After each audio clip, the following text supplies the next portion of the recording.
FM 103.4 megahertz पर हम आकाशवाणी के सासाराम केंद्र से बोल रहे हैं। स्टूडियो की घड़ी में रात के 9 बजे हैं।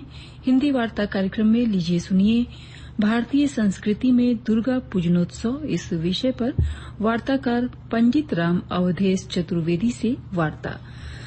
सबसे पहले आइए सुन लेते हैं ये संदेश।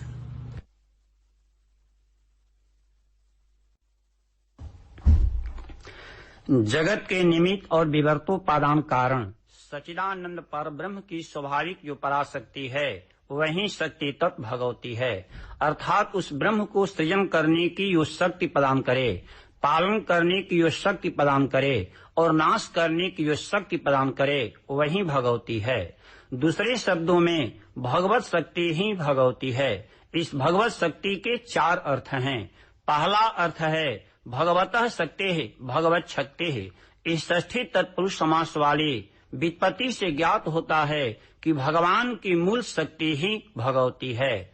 दूसरा अर्थ है भगवती शक्ति भगवत शक्ति। इस सप्तमी तत्पुरुष समास वाली व्युत्पत्ति से ज्ञात होता है कि भगवान में जो शक्ति है वही भगवती है। तीसरा अर्थ है भगवती चासु शक्ति से भगवत शक्ति। इस क्रमधारी समास वाली व्युत्पत्ति से ज्ञात होता है कि शक्ति रूपी देवी भगवती है। चौथा अर्थ है भगवान चासु शक्ति से भगवत शक्ति। इस क्रमधारी समास वाली एक और व्युत्पत्ति से ज्ञात होता है कि भगवान ही शक्ति हैं, अर्थात भगवती और भगवान में कोई भेद नहीं है, बल्कि वे दोनों एक ही हैं। देवी भागवत पुराण के अनुसार भी शक्ति का और उस शक्तिमान पुरुष का सदा संबंध है, कभी भेद नहीं है। स्वयं भगवती ही ब्रह्मा से कहती है कि जो वह है सो मैं हूँ और जो मैं हूँ सो वह है। यदि भेद है तो केवल बुद्धि का भ्रम है। सदैव त्वम न भेदोस्ति सर्वदैव मास्य च जो सो साहम जो सो भेदोस्ति मति विभ्रमात्। इसी प्रकार शक्ति दर्शन के अनुसार भी शक्ति शक्तिमान से कभी अलग नहीं है। इन दोनों का नित्य संबंध है। जैसे अग्नि की दाहक शक्ति अग्नि से अभिन्न है, जैसे सूर्य की प्रकाश शक्ति सूर्य से अभिन्न है, जैसे पुष्प की सुगंध शक्ति पुष्प से अभिन्न है, जैसे समुद्र की लहर शक्ति समुद्र से अभिन्न है, ठीक वैसे ही शक्ति भी शक्तिमान से अभिन्न है। शक्ति से शक्ति मद्रूपाद व्यतिरेकम न वांछते तदात्म मनयो नित्यम वहनी दाहि कयोरिव। इस प्रकार यह महाशक्ति ही सर्व कारण रूप प्रकृति की आधारभूता होने से महाकारण है। यही शक्तिमान है, यही शक्ति है, यह नर है और यह नारी है। ऋग्वेद के 10 मंडल के 125वें सूक्त में भी स्वयं आदि शक्ति जगदम्बा कहती है कि मैं ब्रह्मांड की अधीश्वरी हूँ, मैं ही सारे कर्मों का फल भुगताने वाली और ऐश्वर्य देने वाली हूँ। मैं एक होते हुए भी अपनी शक्ति से नाना रूपों में भासती हूँ। मैं मानव जाति की रक्षा के लिए युद्ध ठानती हूँ और शत्रु का संहार कर पृथ्वी पर शांति की स्थापना करती हूँ। मैं ही भूलोक और स्वर्लोक का विस्तार करती हूँ। मैं जनक की भी जननी हूँ। जैसे वायु अपने आप चलती है, ठीक वैसे ही मैं भी अपनी इच्छा से समस्त विश्व की स्थापना करती हूँ। मैं सर्वथा स्वतंत्र हूँ, मुझ पर किसी का प्रभुत्व नहीं है। मैं आकाश और पृथ्वी से परे हूँ, अखिल विश्व मेरी विभूति हैं। मैं अपनी शक्ति से यह सब कुछ हूँ। अहम एव वात एव प्रवाम्या रभमाणा भुवनानि विश्वा परो देवा पर एना पृथिव्यै तावती महीना संबभूव। देवी भागवत के अनुसार महाशक्ति ने सृष्टि का कार्य 3 भागों में बांटा है, सृजन, पालन और संहार। इस तीनों कार्य के लिए महाशक्ति ने 3 भिन्न देवताओं की रचना की, ब्रह्मा, विष्णु और महेश। पुनः महाशक्ति ने इन त्रिदेवों को एक एक देवी भी प्रदान करती हुई बोली, हे ब्रह्मा, यह श्वेत वस्त्रधारी दिव्य भूषण भूषिता श्रेष्ठ आसन पर समारूढ़ है, तुम्हारे क्रीड़ा के लिए सहचारणी है। श्वेतांबरधराम दिव्याम दिव्य भूषण भूषिताम वरासन समारूढ़ाम क्रीड़ार्थम सहचारिणी। पुनः आदि शक्ति विष्णु से बोली, हे विष्णु, जाओ इस मनोहरा महालक्ष्मी को ग्रहण करो।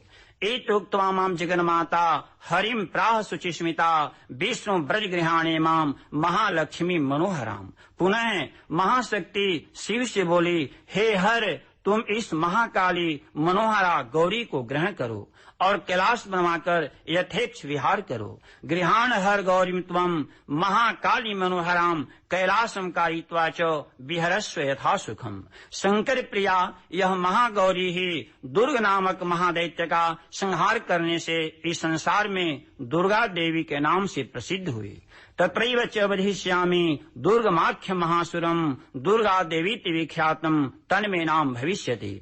इस प्रकार महाशक्ति ही स्वेच्छा से जब जब स्थिति को देखती है तदनुरूप कार्य के लिए अपने विग्रह को उत्पन्न करती है। युद्ध कार्य के लिए दुर्गा को और प्रलय कार्य के लिए काली को। एकैव शक्ति परमेश्वरस्य भिन्ना चतुर्धा व्यवहार काले पुरुषेश वेशु भोगे भवानी समरे च दुर्गा प्रलय च काली। अतः ब्रह्मांड को उत्पन्न करने वाली जगत जननी माँ दुर्गा का पूजन करना, आराधना करना हम सभी पुत्र का परम कर्तव्य है, क्योंकि जगत में पिता से माता 100 गुनी अधिक श्रेष्ठ है। ऐसी महिमामयी माँ दुर्गा का आराधना एवं पूजन देवताओं ने भी की है। स्वयं ब्रह्मा ने ही मधु कैटभ से बचने के लिए भगवती दुर्गा की आराधना की है। इंद्रादि सभी देवताओं ने भी महाबलशाली महिषासुर, शुंभ निशुंभ तथा चंडमुंड आदि असुरों के वध के लिए भगवती की स्तुति की है। देवी भागवत के अनुसार भगवान श्री राम ने भी भगवती की आराधना से ही रावण द्वारा अपहरित सीता को प्राप्त किया। सीता भी भवानी की आराधना से ही राम को पति रूप में प्राप्त की। श्रीमद् भागवत पुराण के अनुसार अर्जुन ने विजय प्राप्ति के लिए एकांसा देवी की आराधना की है और गोपियां भी श्री कृष्ण को पति रूप में प्राप्ति के लिए कात्यायनी देवी की पूजा की है। आधुनिक युग में भी राम कृष्ण परमहंस, महाराणा प्रताप और वीर शिवाजी ने भगवती की उपासना से ही परम ख्याति को प्राप्त की है। अतः हमारी भारतीय संस्कृति में दुर्गा पूजन का विशिष्ट महत्व है। देवी भागवत पुराण में दुर्गा की पूजा 3 प्रकार की बताई गई है। सात्विक, राजस एवं तामस। सत्वगुण से युक्त होकर भगवती की इच्छा में अपनी इच्छा को अर्पित करते हुए निष्काम भाव से जो पूजा की जाती है वह सात्विक पूजा है। सकाम भाव से युक्त होकर विविध सांसारिक वस्तुओं की प्राप्ति के लिए जो पूजा की जाती है वह राजस पूजा है। एवं मत्स्य, मांस और मदिरा आदि का प्रयोग करते हुए जो पूजा की जाती है वह तामस पूजा है। ऐसी तामसी पूजा से लाभ न होकर उलटे हानि ही होती है। ये तमोगुणी काली उपासक भक्तगण कार्य सिद्धि के लिए बकरा, भैंसा, मुर्गा और कबूतर को बलि चढ़ाते हैं, परंतु यह घृणित, भ्रांति मूलक और पापाचार है। साक्षात ब्रह्म स्वरूपिणी जगन्माता सर्वभूतों के हित में रत रहने वाली कारुण्य मूर्ति अपने संतानभूत प्राणियों की हिंसा तथा उनके मांस भक्षण करने वाली कैसे बन गई? यह पूजा नहीं, घोर महापाप है। यह आसुरी कर्म है। ये मूढ़ भक्त नहीं जानते कि ऐसा असुर कर्म करने पर हम असुरों की तरह ही अपने प्राण को गंवा देंगे। यदि बलि ही देना है तो अपना बलि दो। सुरथ राजा और समाधि बनिया ने अपना रक्त दिए हैं, किसी जीव का नहीं दिया। दैतोस्तौ बलिम चैव नीलगात्रा श्रीगुक्षितम। तब भगवती खुश होकर प्रकट हो गई। परितोष्टा जगद्धात्री प्रत्यक्षम प्राह चंडिका। बलि का अर्थ किसी जीव की हिंसा नहीं, अपितु काम की, क्रोध की, लोभ की, हिंसा की, असत्य की और इंद्रिय विषयासक्ति की बलि ही वास्तविक बलिदान है। महानिर्वाण तंत्र में आया है कि काम और क्रोध रूपी दोनों विघ्नकारी पशुओं का बलिदान करके भगवती की उपासना करनी चाहिए। काम क्रोधो 2 पशु इमामेव मनसा बलिमर्पयेत। काम क्रोधो विघ्न कृतो बलिम दत्वा जपम चरेत। पुराणों में जो बलि का प्रसंग है वह रक्त और मांस का नहीं, अपितु उड़द, नारियल या किसी फल का है। अतः जीव बलि सर्वथा निषेध है।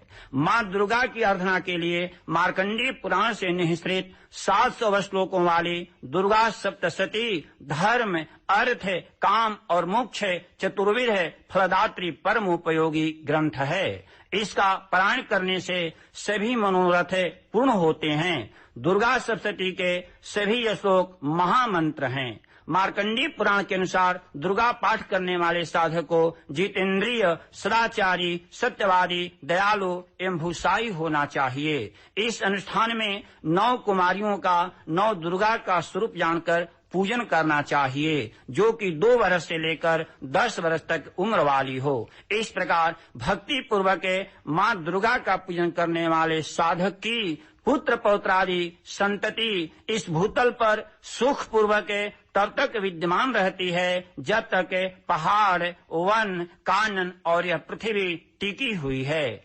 जावत भूमंडलम धत्ते सशैलव वन काननम तावत तिष्ठति मिदिन्याम संतति पुत्र पौत्र की। उसको न तो कभी शत्रु से भय होता है, न डाकू से भय होता है, न राजा से भय होता है, न शस्त्र से भय होता है, न अग्नि से और न कभी जल से ही भय होता है। शत्रु तो न भयम तस्य दस्यु तो न राजत है, न शस्त्रान तो योगात कदाचित संभविष्यते। इतना ही नहीं, साधक जम जम चिंतयते कामम तम तम प्राप्नोति निशितम। जिस जिस वस्तु की कामना करता है उसकी प्राप्ति उसे अवश्य ही होती है, इसमें संशय नहीं है।